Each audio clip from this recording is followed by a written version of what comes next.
None of these people actually exist.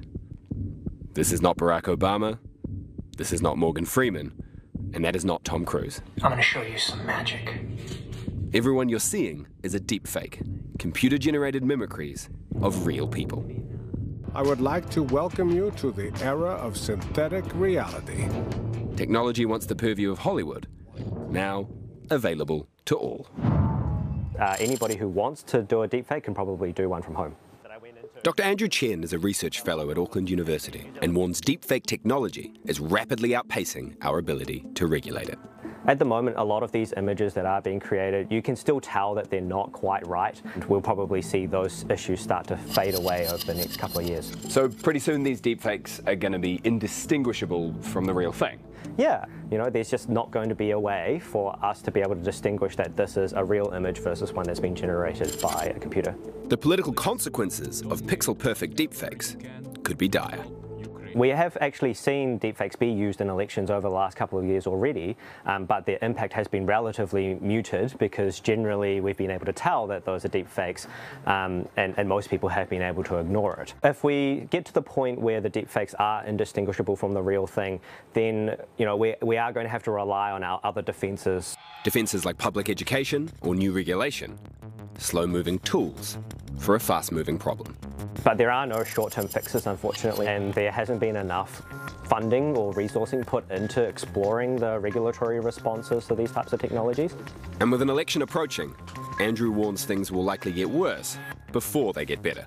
I think we will probably see that bad actors will try to use deepfake technology to influence people. People in my industry, that's what we do. We say that these harms are coming, and then generally we get ignored until the harms are severe enough that actually people will do something about it. Audio deepfakes are particularly easy to create, meaning moments like this could soon be difficult to trust or verify.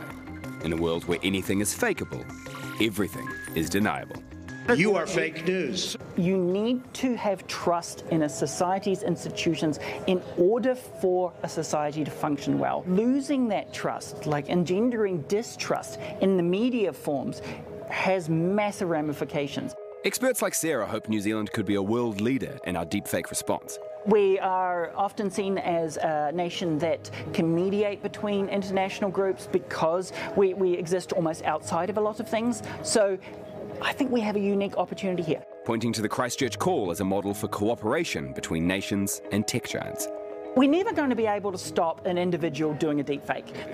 There's always going to be a teenager doing something somewhere, and we're never going to be able to stop that. However, the virality of it is the problem. But, as with other harms, the dangers of deepfakes aren't distributed evenly. They particularly target along lines of gender, along lines of race, sexuality. Well. We're already seeing gendered targeting of politicians. The attacks that Jacinda Ardern gets on a regular basis is profoundly different from her male predecessors. So we're going to see deepfake doing exactly the same thing. And for women outside of politics, we already are. NetSafe told Newshub Nation complaints from Kiwis involving deepfaked pornography are rising, but since they can't determine which images are genuine, the increase cannot be quantified. They're getting caused the harm, but without any recourse through the courts. Aaron Hunt is a lawyer specialising in tech and says the Harmful Digital Communication Act is ambiguous, unclear about whether creating sexualised deepfakes is an offence. The law has to adapt with technology, it always has. They can change the act so that it no longer needs to be about that person's body, but merely that it identifies as being that person's body. It was raised with a select committee by a number of us. The government decided not to take the action on it. It is a tiny fix legislation they could be making now. But legal fixes for individuals won't prepare us for what's coming. We can get to the point where we can virtualise their entire existence. So we can say how they move, what they talk, even their voice. It's all the real. We could do a video of Biden declaring war on Russia, and you would have him so perfect you couldn't tell the difference if it was him or somebody else. And deepfaked video is just the start. With one sentence written by you, new artificial intelligence tools like DALL-E 2 and GPT-3 will soon be able to write a convincing news story, academic essay, or cabinet document, complete with entirely fake videos and imagery, all in a way that's practically impossible to detect. A wave of synthetic media is coming. Every face you see behind me is a non-existent person generated at the click of a button. But soon much of what you read, hear and watch could be artificially generated. While that's alarming to some, others say the real danger is overreaction. The actual alarm from these kinds of technologies creating just as much harm as the actual technologies themselves. Tom Barraclough co-authored an extensive report for the Law Foundation in 2019 on deepfakes and advised against significant reforms. Broadly speaking, New Zealand's legal system is quite well prepared to deal with these kinds of harms. He agrees we should update legislation on deepfake pornography, but says fears of political deepfakes are overblown.